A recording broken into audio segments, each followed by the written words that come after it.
ദൈവനാമത്തിന് മഹത്വമുണ്ടാകട്ടെ. ഇന്നത്തെ ദിവസം ദൈവം നമ്മോട് സംസാരിപ്പാനായി തന്നിരിക്കുന്ന വേദവചനം മത്തായിയുടെ പുസ്തകം 6-ാം അധ്യായം അതിൻ്റെ 8-ാമത്തെ വാക്യമാണ്. മത്തായി 6:8. നിങ്ങൾ ആവശ്യമുള്ളത് ഇന്നതെന്ന് യാചിക്കുന്നതിന് മുന്നേ നിങ്ങളുടെ പിതാവ് അത് അറിയുന്നുവല്ലോ. ഈ വചനം ഇത്രയും ദിവസം നമ്മൾ പഠിച്ച വചനങ്ങളുടെ കണ്ടിന്യൂവേഷൻ തന്നെയാണ്.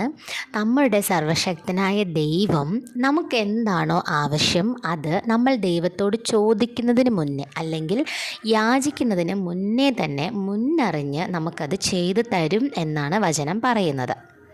നമ്മൾക്ക് എത്ര പേർക്ക് നമ്മളൊരു കാര്യം ചോദിക്കുന്നതിന് മുന്നേ നമ്മുടെ മനസ്സറിഞ്ഞ് നമുക്കത് ചെയ്തു തരുന്ന നല്ല കൂട്ടുകാരോ നല്ല സൗഹൃദങ്ങളോ ആർക്കൊക്കെയാണുള്ളത്? നമ്മുടെ ദൈവം നമ്മോട് കൂട്ടായ്മ വച്ചിരിക്കുന്നതും നമുക്ക് ആവശ്യമുള്ളതൊക്കെ നാം ചോദിക്കുന്നതിന് മുന്നേ ചെയ്തു തരുന്നതൊക്കെ ഒരു വലിയൊരു കാര്യമല്ലേ. അപ്പം നാം മനുഷ്യരിൽ ആശ്രയിക്കുന്നതിനേക്കാളും അധികം ഒരു 100 ഇരട്ടി നമ്മുടെ സർവശക്തനായ ദൈവത്തിൽ ആശ്രയിക്കണം. അപ്പം നാം ദൈവത്തോടൊരു മാസ്റ്റർ, ഒരു സെർവൻറ്റ് അങ്ങനത്തെ ഒരു റിലേഷൻഷിപ്പല്ല.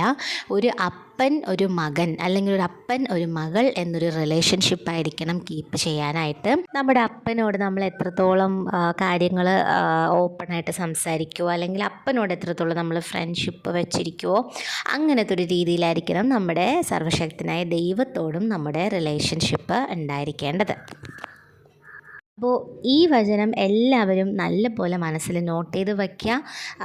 പേന കൊണ്ട് ജസ്റ്റ് എഴുതി വയ്ക്കുന്നതല്ല, ഹൃദയത്തിൻ്റെ ആഴത്തിൽ നോട്ട് ചെയ്ത് വയ്ക്കുക. പ്രാർത്ഥിക്കുമ്പോഴൊക്കെ ഇത് വേണം.